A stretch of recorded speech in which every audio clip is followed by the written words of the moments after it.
Welcome, dogs.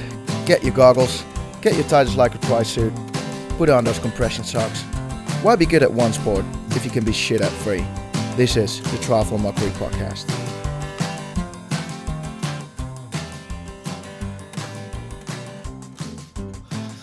What is going on, dogs, and welcome back to a brand new episode. It is the 23rd of April, and that means it is the London Marathon week, but also IRONMAN Texas. So for me, it's the London Marathon race week. But Maxi, how you doing? Very well, mate. Still ticking along with training. I've recovered from Singapore, and I'm back in the swing of things, and happy to be back on the pod and ready to chat some shit. Are you back in Dubai? Yeah, back in Abu Dhabi again, just because I couldn't be bothered to go all the way back to Europe and then back out to Japan, get a double jet lag and, all that stuff. And I've got a couple mates here. So, we're just balls deep into some training and I'll be flying out to Japan early in a couple of weeks. So it'll be pretty fun. What's in Japan? So WTCS Yokohama, the second stop on the World Series. So yeah, it's a staple race. It's a pretty cool one, actually. It's been going for I want to say 15 years almost. And Japan's always a cool place to go to. It's so different to anywhere else you go, and just like unique culture, unique food, and yeah, Japan's fun. Is it also going to be a hot race? It's weird because it's either like 25 and quite warm, or it's like pissing down rain. So you don't really know what you're going to get on the day. But I'd say, yeah, last year or two, 2023 was really rainy and slippery, and then the year before was sunny and 23. So it's not going to be hot, but it's always a good one. I mean, it would just suck to travel all around the world for like a sprint distance or an Olympic distance. Like you would travel all the way to Japan and maybe you get a flat tire, or you would get, I don't know, not feel well. Or with an Ironman, you can get a flat tire and still, I mean, you're out there for 8 hours. So you kind of got a whole working day, whereas you're just doing an hour and 50. And there's just so many of these races. So with short course, you're always traveling so much. Yeah, I guess that's the thing is if anything happens to you in the race, you're gone. Like even just drop chain or dropped out. Like, some guy crashes in front of you or puncture or anything. Doesn't that frustrate you? Yeah, I guess you try not to think about it, because if you're like sitting there thinking like what could go wrong, you're not focusing on what could go right. But it does frustrate me because it's happened to me in the past. Like in Abu Dhabi, I had a really good individual race, and then the next day some geezer went through the corner at freaking 50k an hour too fast and crashed in front of me, and then that was it. You're out of the race, I was out of the mixed relay, and I was sitting there on the ground like a twat, like all broken up and cut up, and my bike's screwed up, and I'm like, wow, okay, that's it then. You just travel out every 2-3 weeks, don't you? Yeah, we're just constantly traveling, so obviously I was in Singapore, but then we'll go to Japan, and then I'll go to Italy, and then hopefully go to Vancouver, and then back to Font-Romeu. That's the thing why I went for long distance in the past, because I was thinking about my emissions. So I thought short course, so that's why I went long course. That's the bullshit buster, ladies and gentlemen. What a load of bullshit, man. Fuck. But have you got any highs and lows? I mean, my high is pretty short. I just have my mates that have come out here to help me out with the last push and training, so it's been nice. But I actually do have a low. It's a funny low. It's not like a low. So because it's getting so hot, I've kind of changed the way I train. Like I'm going early morning, late evening, and then swimming in the middle of the day. Just to try to not be in the heat too much, because otherwise you really, really kill yourself.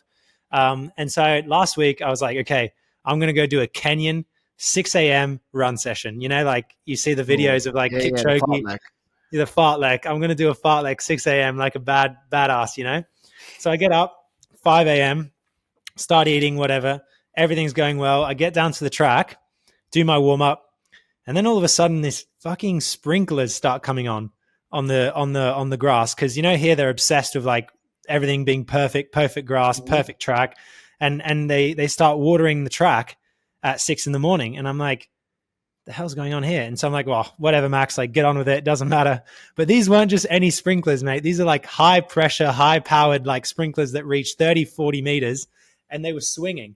So they would swing. So twice a lap, I'd get a full high pressure hose sprayed into my face while I was trying to run 3-minute Ks. And like the first couple of times it was quite nice because it was cooling me down. But then by the end, my shoes were soaked through, my kit was soaked through, and I was just getting blasted in the face with this sprinkler every 400 meters. And I was just like, what was the session then? Was it like a threshold session? it was a fartlek. So I had 6x2 minutes, 6x2 minutes at 250s. And then I had 5x1 minute faster, and then 4x30 seconds faster. So it was just like the first session or something. Yeah. And with a float in the middle, you just keep going and going, Why wouldn't you do this on the road? I don't know. I think I just wanted to control it a bit more and have my nutrition next to me and have my hydration. But so I decided to go on the track, but it ended up being a massive mistake because I basically just got sprayed in the face by a sprinkler for 40 minutes. At least it doesn't have any chemicals in it. I don't know. It might do. Who knows? What about you? Any highs and lows? I mean, the high was, of course, the marathon in Ibiza, but it's also the low because literally a day before the race, I could see my HRV dropping like a flipping Tesla stock. I sent you a picture before the race, didn't I? Like, oh my God, my HRV was like 39 the morning of the race, whereas normally it's 110, and this morning it was 130. So it's like crazy. It was crazy off. But I was like, I don't feel sick, but you feel like really flat. So it's like I'm gonna give it a go. Started the run, and I was running. So I went down the first. So it's not a professional race, the Ibiza Marathon. It's like it's got 8,000 participants. There's 2 Kenyan Olympians that get paid to do it, and there's the Tom Ostadik and a couple of others, like just randomies. So you're like properly in the mix. So the first 10Ks, I went down in 3:45K pace, which was like my target pace for London, and my heart rate was higher than during the 10K in Paris because I just felt flipping horrific. But I was in third position running with that third bicyclist. And then it was literally from kilometer 8 up until kilometer 24. It was all uphill and it was pretty brutal. And it's also an A to B race, which was all into a headwind. But I wasn't feeling well. And as of that moment, I was running like 350 to 410K pace, but it's like gradually going uphill. But it's just so demotivating because like you don't feel well. The pace is really slow. It was flipping hot. It was like 21 degrees. And I had decided, like I said on the pod, like, I was going to do 30 kilometers, 32 kilometers. So I, in the end, battled through up until the 32K mark. And I didn't feel good at all. I think I averaged 359K pace. But it was including 350 or 400 meters of elevation, something like that, which is a decent lot. But I was in 5th position. But I decided to focus on the London Marathon and not. And the day after and the days after that, I felt worse and worse. So then I've been sick for like a whole week. Which basically wasn't ideal for training because I haven't been doing like hardly anything last week. And then as of yesterday or 2 days ago, I've been feeling like a flipping newborn bird. But you often get that. I feel like yeah, it's about when you're sick, and it's happened to me a few times where your mind goes into panic mode because you're missing a session, you're missing. You think that you're missing gains, that you're like, I should be hitting this pace, I should be hitting this session, whatever. But you realize that sometimes that maybe is the body's way of telling you like, okay, you've reached your red line, you've reached the limit. Now just stop and rest and reset, and you'll come back fresher, And a lot of the times you see athletes that like they're cooked, and they have like a week off or a week of like deloading or travel or whatever. Mm-hmm. And then they come out and they bang a massive performance because the body was clearly just like, I can't do this anymore. I can't sustain it.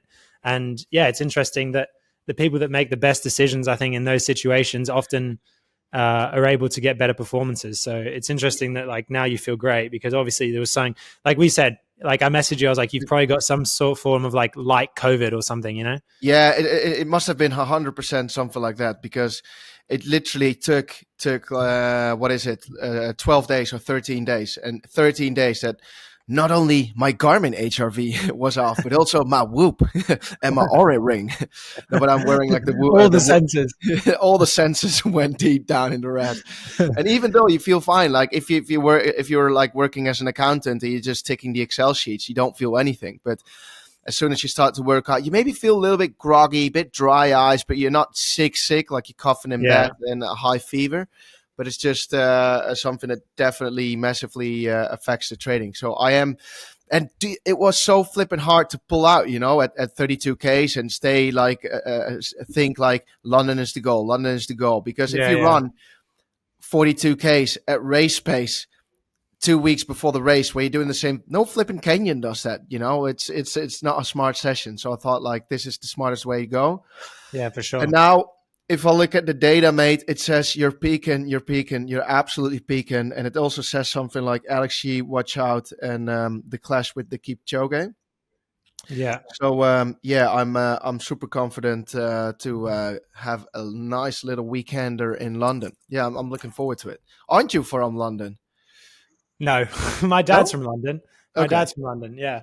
But I mean, I'm just excited because I know quite a few people racing. And I mean, I don't know, as a triathlete, I think when the Olympic gold medalist lines up, you're kind of like, I don't know, there's just something exciting about what's he going to do? How's fast he going to go? I've watched he actually released like a 3-part series of videos. You're not talking about Alex G, right? Yeah. Sorry, I should have said that. But I thought the videos were really well produced. I mean, I know you work with New Balance a bit, but I think they're the ones that did it for him. And man, they're like really well done. And like the editing's great. And I don't know, I just watched that session he did like at 305s. And I was like, oof, I really wonder what he's going to go. I saw another podcast say he's going to go 212. I think that's like kind of underselling him a bit, don't you think?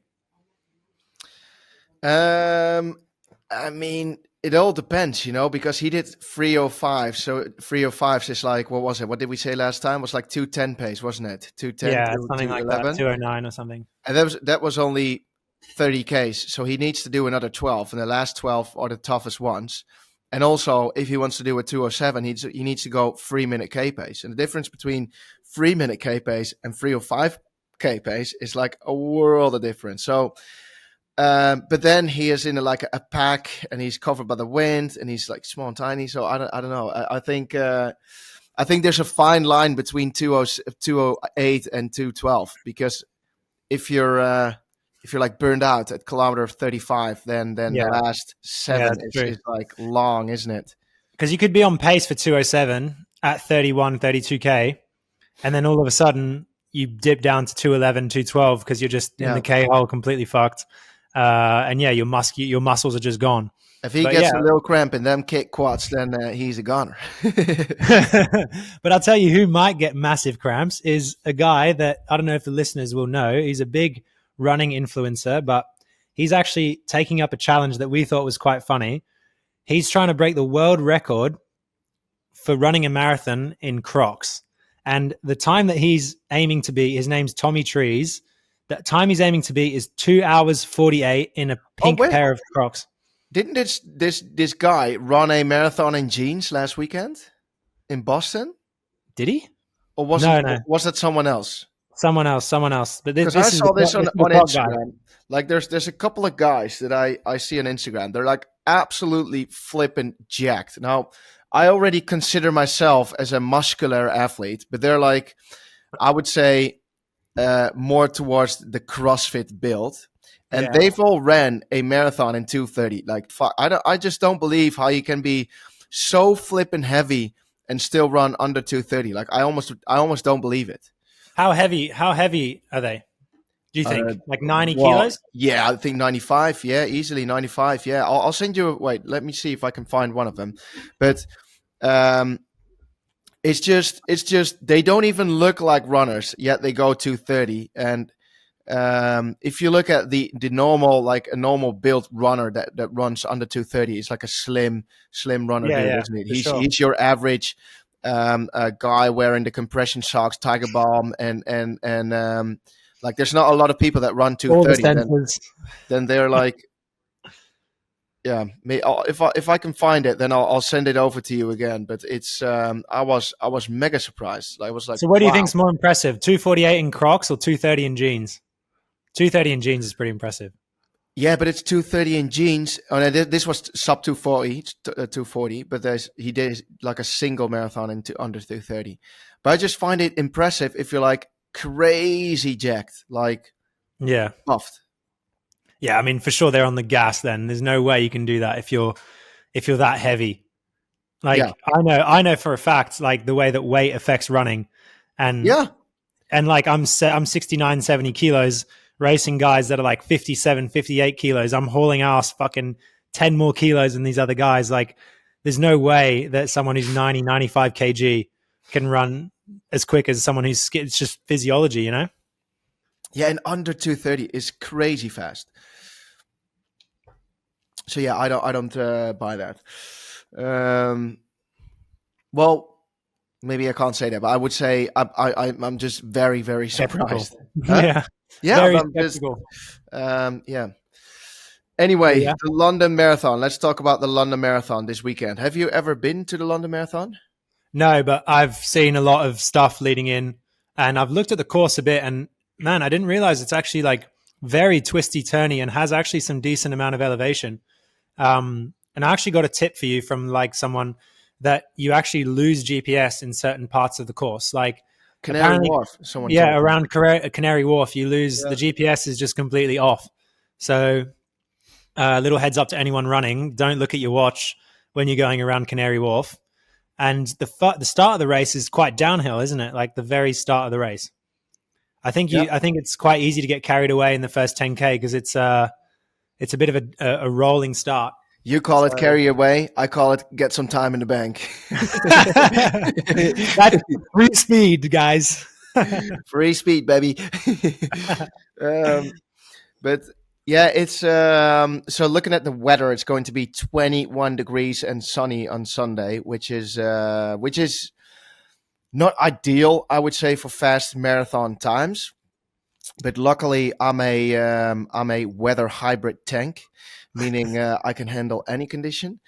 No, but I'm definitely looking forward to it. It's my first ever, I would say, major event. It's also a major marathon event, but major event outside of triathlon. So I've never done a marathon, Ibiza, but I've never done a marathon. So I'm absolutely looking forward to it. I am, as a cheeky little bastard, heading there with New Balance, which luckily for me gets me a shitload of perks, which makes it a lot easier because I was looking at the times. You need to be in the start box, I think in like an hour before the start or something. Yeah. That is nuts. Absolutely nuts. I've seen a bunch of videos like bring a jumper, bring a this and that because you get cold in your pen. And I'm like, what the hell? How early do you need to go? Yeah, I think I need to check it again, but I think the start time and the literally be in the box time was literally an hour in between. That's insane. So, I'm traveling out on Friday, so I'm going to make a video. When's the race? Sunday, right? Races on Sunday, yeah. Yeah. And what's the start time? Like 7 a.m., 6 a.m.? Oh, I think a bit later than that. Like, what's it normally, 9? Okay, so that's okay. You'll have time to like have a decent breakfast, I guess, because that's the tough thing with racing, isn't it? Like the 70.3s and stuff is you have to wake up super early and kind of force food down, you know? Yeah. Whereas there you can kind of wake up at 6 and take your time. I'm so bad at forcing down food. Like I when I get nervous, I have this before. I hardly eat anything before an Ironman because I'm so nervous. Like literally, I would say half a bagel with honey. That's like my pre-race brekkie. Really? I just can't get any more down because I'm so flipping nervous. Yeah. Mate, yeah, I guess it's the same with me, but I know I have to force it down. Like you have to. I do the banana honey and banana honey and rice, man, the combo, and you just have to like shovel it down as much as you can because you know that you're going to need the sugar, especially on a marathon, mate. Like, are you gonna do bicarb? Are you gonna bicarb up for the marathon? No. I don't do a lot of that. You don't want a little bicarb blowout at 20K. No. I've got some beet juice shots still left here in the closet, so I'll take a couple of them. I'll start taking them today. You know, you're notoriously got the dodgy stomach mozzarella. You're going to take any Imodium to prevent any accidents? Ooh, I no, I've never taken any of that. Do you take Imodium for a race just to prevent? Yeah, Or, yeah, for the longest stuff, mate. Have you seen the state of my tri suit? It's a white see-through Rise-On suit. Imagine that on fucking live TV. but have you ever had dodgy moments where you're like during a race, oofy de boofy? No, but you know the crazy thing, I haven't, and like I think if I didn't take it, I'd be fine. But other people have come up to me in the past and been like, "Oh man, have you got some Imodium? Have you got some Imodium?" You know, and I'm like, "What? Like, why the fuck? I'm not. You know, I don't have diarrhea. Like, why the hell do I need Imodium?" And they're like, "Oh, don't you get worried that you're going to shit yourself?" And I'm like, "No." But then you know when you start thinking about it, then all of a sudden you think about it even more and more and more, and you think to yourself, "Fuck, man, what if I do shit myself? What if I am like caught on camera with like shit running down my leg? Like I can't do that, you know." So Yeah. ever, The so thing ever is, since then, I've taken it. You know. because I've got such a short brekkie in the morning, I just spent more time on the toilet before a race, and I just put so much pressure on it that my ingestions come out. So I'm sure that What? yeah, I'm kidding. I'm kidding. I'm, I'm just always thinking like when the stomach is empty, it's empty, you know. Like What the um, fuck? What's your fueling strategy? Are you gonna do like gels? Like how many grams an hour are you gonna do? all right, so this is going to be my strategy. Day before the race, I'm trying to eat approximately. I'm trying to get in carbs every hour. Yeah. About 40 grams, 50 grams an hour, starting with like a big breakfast because the day before the race, I'm not that nervous. So I can like properly get stuff down. Let's say like a big oatmeal, honey, banana, whatever. Then maybe a pizza, pasta in the evening, and then some sweets in between, and maybe some snacks. And then Nice. race day morning, it depends a little bit what they have at the buffet, but probably white bread with either honey or marmalade, and maybe some honey pops because they're easy for me to get down. Honey pops, mate. That is for me. That's a how do you Honey call it? pops. Is Yeah, that some sort of cereal? yeah. That's like a cereal, which is like very easy. It's like a kid's breakfast, but it's like high carb, so it's like easy to get down for me. Then I head down to the race. I'll probably have another banana like 30 minutes before the race or 45 minutes before the race. And then like 15 minutes before, I'll have a Guna performance shot, like get that caffeine going. Hashtag product placement. So I'm like properly hyped up. And then I'll take a gel. And I'll take these gels that have like 40 grams, 45 grams of carbs per unit. Yeah. So I'll only need to take 2 an hour to get 90 grams of carbs in. And for like the run, for me, that will do. So then the race will start, and I'll start fueling about 30 minutes in. I'll take the first gel, and then so that's about like 7Ks in, and then I'll just take every 30 minutes. I'll just take a gel. So that's like what is it, like 5 gels, 6 gels, and then towards at the aid stations, I'll just try like I literally just open up my mouth and I'll use it like a bucket and just trying to throw everything in it. Anything that can go in. Anything that can go in, and then also I will grab cups and throw it over my head just to cool down in case I need to. And that's the fueling strategy, basically. Man, I saw like Oh, and then I was towards thinking, kilometer 32, I'll have another shot of caffeine. Kaboom! kaboom for the last 10K. Yeah, Is it enough time for it to come into your system? yeah. It literally, because it's like liquidish. It takes.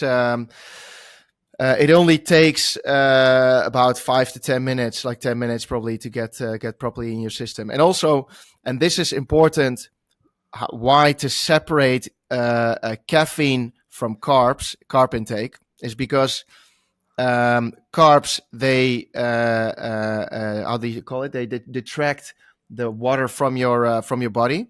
You know, because carbs Yeah. need water to take into your system, and it upsets your stomach. And the combination of carbs and caffeine is a dodgy combo for your tummy. That's why you're taking that Imodium, baby, because you need to go to the loo.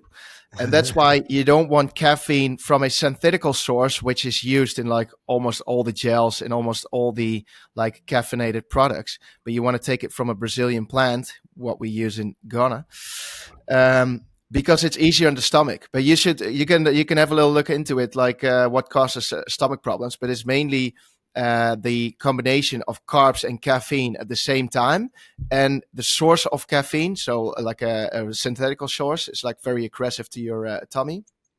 And so that causes tummy problems. So that's why you need to like separate it, so your body has a little bit more time to process it. Because it's also, especially if you're, I mean, you're really well trained to the nutrition, but if you're like an average age grouper and you don't train with sports nutrition all the time, then your body is also not used to all the high processed carbs, isn't it? Because it's all like fast carbs. That's another thing. Like, I think people don't see it as much, but these days in high performance sport, like the amount that people train their guts is ridiculous. Like even me, you know, like every session I'm measuring out my carbs. I'm thinking, you know, and I write on my top tube, like with a piece of tape, like at what timestamps to take each thing. And now you have to factor in even sodium, because there's more and more evidence showing that like sodium loss is almost as detrimental to performance as like carbohydrate loss, you know? So like I remember I was like drinking this one drink mix for like 2 or 3 years, you know, like I'd drink this one drink mix and I was super adapted to this drink mix. And then I've recently changed drink mix and it was giving me like acid reflux. Mm-hmm. And I was like vomiting in my mouth for like maybe a month or 2. And because I've kind of like pushed through it and forced into it, like my gut has like fully adapted to it. And I now don't react badly to it. Like it's insane how like gut training isn't bullshit. Like it's actually true and 100%. Because your body is already under like your gut is already under pressure, because the blood is not going. So normally it's going to your how do you call it, the ingestions for to process food normally. But now because you're like running, all the blood is going to your muscles, so you've got less blood around your intestine. Sorry, intestine. Yeah. And then you've got the fast carbs from all the gels that hit the system fast, kaboom, and it's like under more stress. And then you're going to combine that with caffeine, then that's going to be a very dodgy combo. And it might not be a dodgy for an hour, but if you're doing like an Ironman 8-hour session or like a marathon or like intense training sessions, then definitely it all adds up, you know? So that's why A, you got to train it, and B, you're going to know what you're doing. So, for example, separating the caffeine from the carbs. Yeah. But anyway, that is the London Marathon. I will, give a deep dive into it next week, and also going to make a vlog there, because I'm taking a videographer with me. Pepe, is Pepe coming out? No, he sadly can't come out. But I'm going there with someone else. That was my videographer that I used earlier this year, but he went to Thailand for 3 months. So what's he doing? Is he finding his soul? He was finding his soul in his camera, and he found it back, and he's on his way home. What? No. Did he find a ladyboy? No. He was traveling there with his girlfriend. So okay. No ladyboys for him then. Let's head over to Ironman Texas this weekender. Yeah, that's the other big one this weekend. Massive start list. I mean, in the men and the women. Just having a look here now, you know, people like Rudy Von Berg, Kat Matthews, Christian Blumenfeld, Taylor Knibb, Gustav Eden, Chelsea Sodaro, Matthew Marquardt, Daniel Lewis, and it goes on and on and on and on. But it's crazy to see how when the list originally came out, like 3 weeks ago, like, wow, this actually might be a Kona preview, because it has similar conditions like Kona, as in it's hot, very hot and humid. And you had Gustav Eden, Christian Blumenfeld, and Patrick Lange. They're all world champions. So it's like Christian Blumenfeld and Gustav Eden are back in the Ironman game, and especially Gustav is looking like mega in shape. So I was thinking this might be the first like pre-Kona battle what we get this year. But then sadly, it's a shame that Patrick, he had to pull out because he was not. I think he's got an injury, a running injury or something like that. I think so, yeah. You know, I never heard this guy talk, Patrick, until he did the thing with Pro Tri News, and I actually thought he was freaking hilarious. I thought he was like really good banter and everything. So did have you listened to the episode?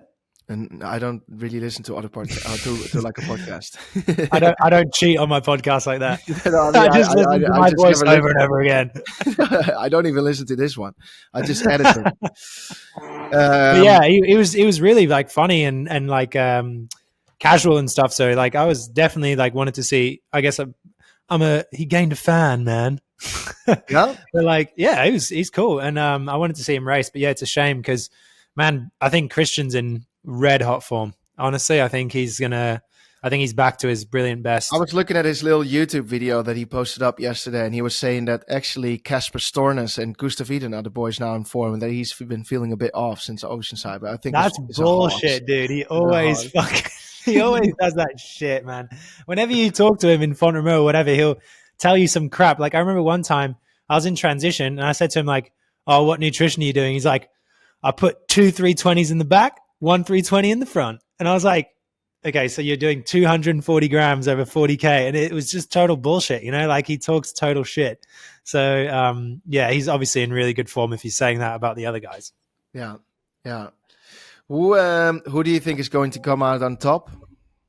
I think Christian in the men, and the women's tough because I don't know Kat Matthews or Taylor Knibb. I think like it's hard to pick. Shall we do a top 3 for the men and top 3 for the women? Yeah, do you want to go first? Yeah, I would say Taylor Knibb. This is her first Ironman, isn't it? No, she did Kona a couple years ago. Remember when she was talking to the camera for 6 hours on the bike? Oh, what happened there? I didn't even remember. She got Did fourth, she pull out? but she was Fourth, in the K hole. She still did well, really well, but she Okay. was she Wow. suffered on the run. All right. So I would stick with Taylor Knibb, because and then I would say Kat Matthews. Yeah. And Chelsea Sodaro. Really? Yeah. Is that in that order? Taylor Knibb, Kat Matthews. Yeah. Taylor Knibb 1, Kat Matthews 2nd, Chelsea Sodaro 3rd. I think I'm going to go Kat Matthews first, Taylor Knibb 2nd, and this is a bit of a random one, but Tamara Jewett 3rd. Because she did T100 last year, didn't shine through, but she's a rapid runner. And I feel like she's committed to the Pro Series this year, and I feel like she's going to surprise more than one person. So I remember in 2021, I raced 70.3 Galveston in Texas, and she was there as well. And she ran a 1:15, and that was like a long course, and it was hot. It was brutally hot, and it was very technical. And I think she outrun like 70% of the men pro field. Yeah, she's a beast. She's a total beast. And yeah, it was a bit of a shame because she really struggled in T100 last year for one reason or another. But I think that, you know, she's taken time this year, obviously, to come back, and I'm going to pick her for a podium finish. Now let's go. Now let's head down to the men's start list. Let's head to the meat and potatoes. Who do you reckon is going to come out on top there? Top three. I think we've got, in my opinion, Christian 1, then Casper 2, and I'm going to go. It's tough. I'm going to go Robert Callan 3rd. Yeah, Robert Callan. Yeah. He's going to be spicy on the bike, isn't he? I feel like he's just like the new Ditlev, you know? Ditlev did the same. He was coming through. He was putting down these mega bike splits and stuff, and slowly just got better and better at running. Robert, correct me if I'm wrong, but he just bikes so hard that he always cramps during the run, or he just like fades or cramps. I don't know what he does, but it's like he's missing that third. If I remember correctly, missing that third discipline yet. So, but I do. Some would say he's missing his third leg. He's missing that leg. I'm going to go for Christian first, and I'm going to go for Trevor Foley in 3rd. Oh fuck! I forgot him. Yeah, Trevor Foley. Like he's a beast, isn't he? Yeah, he's really good. And then I'll go for Gustav Iden in 2nd place. Ooh. Yeah. He looks sharp as a tool. All right. Before we head down to the bullshit buster, because I've got a nice little bullshit buster, there's actually something that I want to ask the listeners. So, because we have got a direct one-on-one, I can reach out directly to you. I am wondering. Of course, you have heard me and Maxi talk, for example, about Guna fuel. And I want to try and understand the buyer, or more importantly, the not buyer. And it means what makes you not want to buy like a product? what if you have had a look at it, what makes you not buy it? Because the code through the podcast was Big Dog. For everyone who still wants to use it, I want to understand what someone understand the market. What makes you not want to buy the product? Is it the price? Is it too specific? Is it too whatever? It could be anything. Just send me a DM on Instagram, and then I can just understand the customer a little bit better. For whoever wants to check it out, you can head over to gunafuel.com and use code Big Dog for that 10% off. Anyway, Maxi, let's head over to the bullshit buster. I've got a proper one, and we already talked about this a little bit in the beginning of this episode. But I was watching Lionel Sanders, his YouTube video yesterday, and he was saying that after Oceanside, he got sick. And then Talbot asked him, did you train through it? Did you train through it this time? Because you train through sickness, don't you? And then Lionel was like, yeah, but I'm getting older now, so I don't think it's smart to do it. But yeah, I wouldn't advise it. But just like with a normal job, if you've been sick for 2-3 days and then your boss calls you in for work, that you're not, what do you call it, contagious anymore, that you can spread the virus. So he's like, you got to get back to work. So you should train, or you could train through sickness. And I was thinking, what do we actually think of that? Training through sickness. And I think it's a proper bullshit buster, especially for, well, anyone. Yeah, I agree. I think I've done it in the past where, like, you know, you wake up feeling like shit, your nose is stuffy running, you got a sore throat, and you think to yourself, I'm hard, man. I'm going to go out there anyway. I'm going to get it done. But I think what happens is you end up just dragging something that could be done in 24 to 48 hours over a week, you know? Yeah. And in the end, you kind of end up ruining more of the sessions that you would have done fine if you'd have just rested straight away. You end up just doing shit sessions for a week because you tried to be a hard ass or whatever, which is BS. So yeah, I think that's a valid bullshit buster that don't train. Also, you just feel depleted all the time. I mean, if I would train, I would feel like super off. Then I would struggle to do anything. And of course, there is a line between being sick and not feeling too great. And this is where experience comes in, where you can do a session. And I'm not talking then about an interval session 6 times 8 minutes at threshold, but like a base endurance session where you take over a little bit. But if you're like properly sick, then it doesn't make any sense to do a workout at all. And you're better off just like taking 2, 3, 4 days off and see how it feels after that. Yeah, agree. HRV. Definitely. Got to monitor that HRV. Do you do that? Monitor your HRV? Yeah, I'm a little whoop slut. Got my You're also. Whoop. I think like obviously it's like any wearable device. Like I think there's margins of error and there's times where it doesn't necessarily give you 100% accurate. You know, like sometimes I review it and I'm at like 100 BPM in the night, you know, and I'm like, okay, that's bullshit, you know, like, or I see like I was awake for 40 minutes. I'm like, well, how is that even possible? But I think if you like use it over and over and over and over again for months, you can start to get a clear picture, you know, you get a clear picture of where you're at. And also if your HRV, for example, is slightly off, that doesn't mean that you can't nail a great session, you know. But if your HRV is massively off, and I'm talking like, for example, from 110 to 30, and you're also feeling feverish, then it's a signal that the data is right. I think what you can take from it is if you like, let's say my average HRV is around 140, 150, 130 in that range, you know, and then all of a sudden it drops to 30 for like a day or two, you know that something's coming, you know, like you know that your body's fighting something.